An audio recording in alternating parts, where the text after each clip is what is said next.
We've been asked many times why. Why did we choose to walk this walk? To those of us who made that choice and took those countless footsteps, the decision was an easy one that only got easier with each step we took.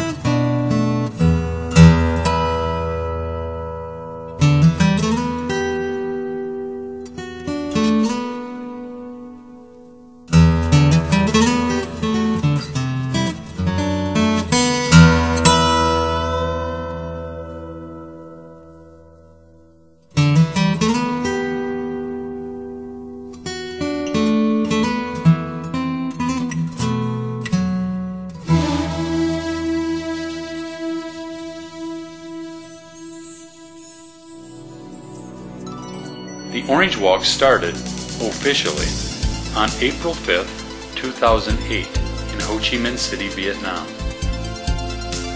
For many years, men in fancy suits, some lawyers, some politicians, and some very poor and very sick, have argued and pointed fingers of blame. Meanwhile, people of all ages, some former soldiers and some the descendants of soldiers, have waited. All have suffered, and many have died, and the wait goes on. The Orange Walk is our answer to those who have been waiting. While the talk continues, we walk the walk.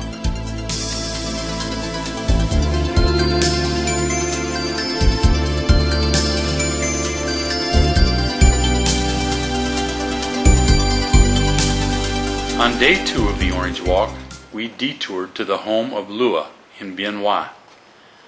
2 years ago, Lua lost her husband to cancer, caused, we were told, by the same Agent Orange that took the lives of 3 of her 6 kids.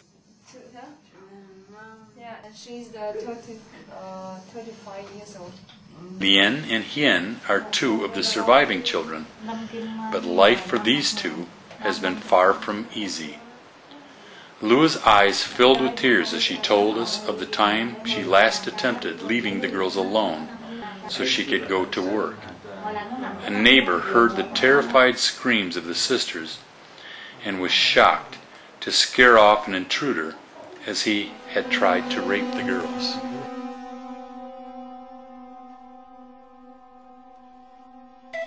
Throughout our 1,700-kilometer walk, stories such as this pushed us northward, regardless of personal aches or pains.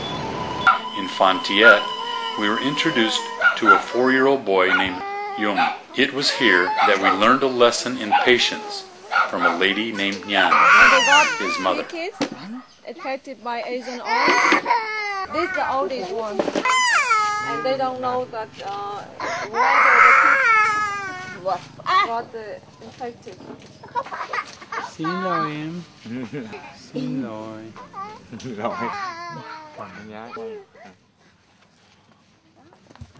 Just a few kilometers away from Yung's home is the home of another Agent Orange child. 3-year-old Hua cries, not because he is in pain, but because he thinks our team is here to bring him to another hospital and more pain.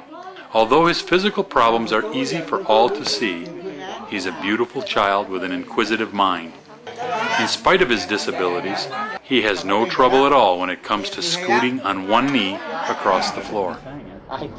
In Tam Kỳ, we met a 19-year-old by the name of Yung. Twinkle, twinkle, little star, how I wonder what you are.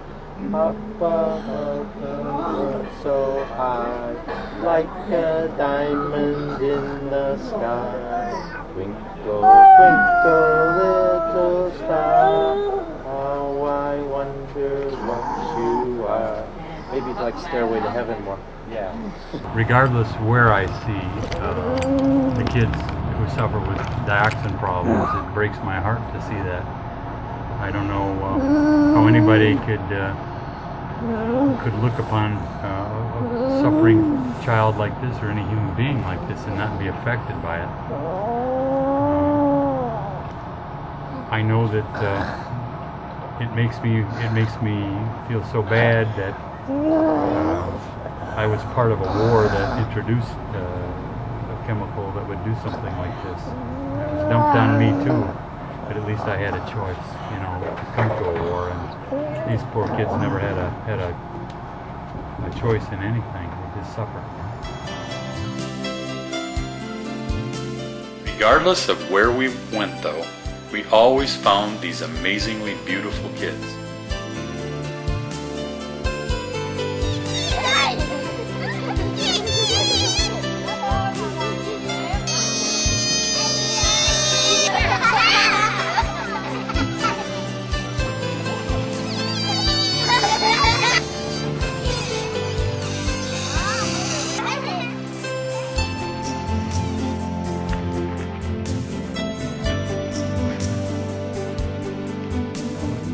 While in Tam Kee, we also met a gorgeous young lady with one of those smiles that could melt any heart.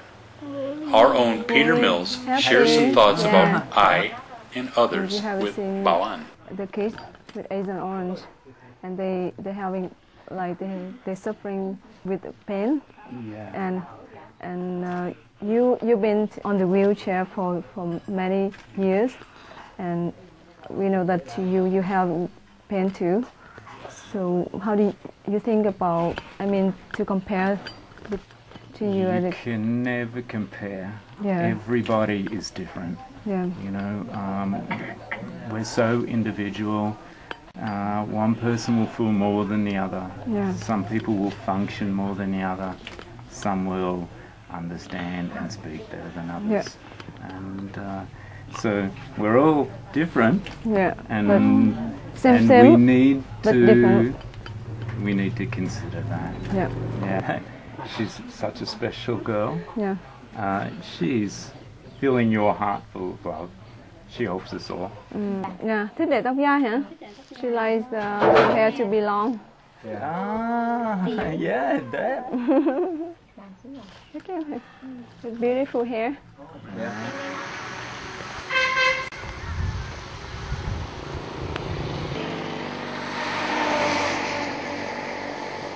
One of the most tragic encounters we had faced was in the city of Vo Ninh in Quang Binh province. Yu was a young soldier who fought for what he believed was right during the war. For him, the majority of that war was waged in places like Hue and Quang Tri. Little did he know that he would be part of an even more personal and painful war following the time when most soldiers would lay down their arms and live in peace. Is there anything they can give her that will help the seizures? At one time, Dio had a large family, 15 kids in all. Today, 3 of these kids remain. But like those siblings who are now buried on a nearby hill, they suffer from the effects of Agent Orange. Dio visits the family shrine he has built on this hill regularly. Quite often, he carries 13-year-old daughter Nga on his back, so she can also visit the family she misses so dearly. Yu knows very well that someday, certainly sooner than he would like, he will carry the other 3 up the steep hill just one last time. Each of the remaining children have a spot already waiting for them. Tôi sợ là đời tôi mất đi nữa là không chỉ được, cho nên phải tiết kiệm ăn uống gì đó dồn lại, vì là nhớ ba con nữa là đưa đây xây cho cả cháu. Chắc chắn. Đây. Tức là 12 đứa trước vậy thế này. Yeah. Còn là 2 đứa thì hồi mai một đến trưa, trưa đấy chiều. Thôi. Nên chỉ có uống rượu đêm mà ăn linh cơn, có khi đêm ngủ đó, vợ chồng ngủ được. Vậy thì số là ngày mỗi tối ngày này thôi. Cũng như xã hội rồi mấy chủ tạo điều kiện là vui vẻ đấy. 17-year-old daughter Hong expressed only one wish when asked. I would love to learn how to use a computer. She looks very happy.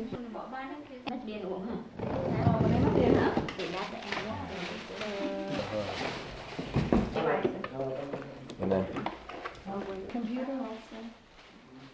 Anh có cần phải đeo kính không? Yeah, that's the way she looks.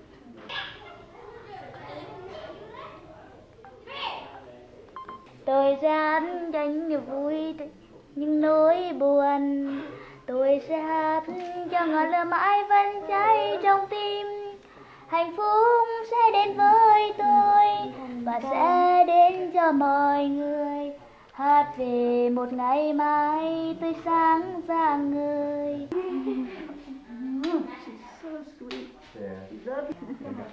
Okay, bỏ thả ra.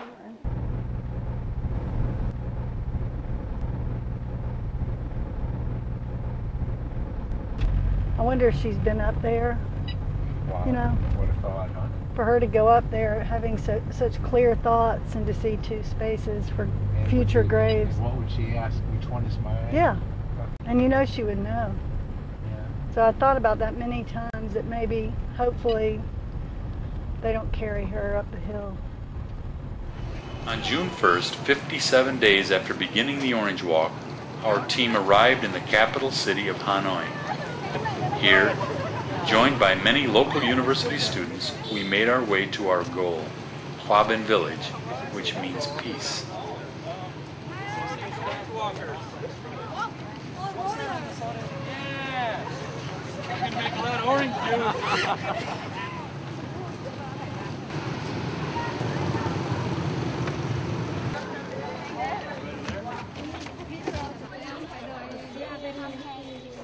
I'm happy. For each walker, the accomplishment was sweet, yet brought with it a certain sadness. We made it. Yes, we made it. But it was almost like breaking away from family. Each of us had accomplished a lot, but now that was all coming to an end. Our footprints would soon be heading off in different directions, some very far away.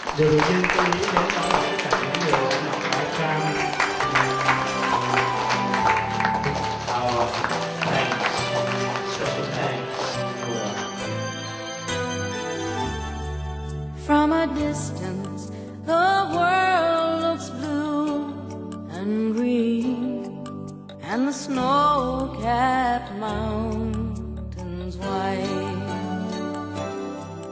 From a distance, the ocean meets the stream, and the eagle takes to flight. From a distance, there is harmony, and it echoes through the land. It's the voice of hope, it's the voice of peace, it's the voice of... And there was another sadness that suddenly resurfaced. We had reached our goal, but did so without teammate Joe Simpson. In many ways, Joe had been our heart, signing on with us from the very first, in spite of having ALS, better known as Lou Gehrig's disease. Unfortunately, it was this disease that forced Joe to return to her native Australia shortly after arriving in Nha Trang. Yeah. As a mother, what are your feelings about the Agent Orange mothers that you've met?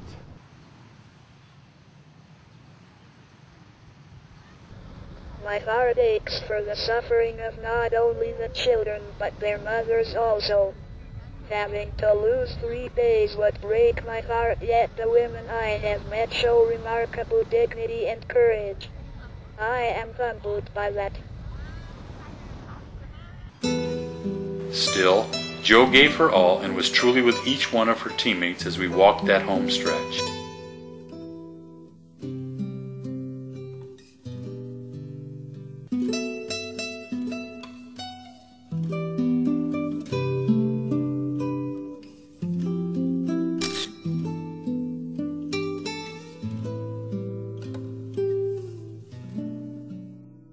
Finally, we are all left with such priceless memory.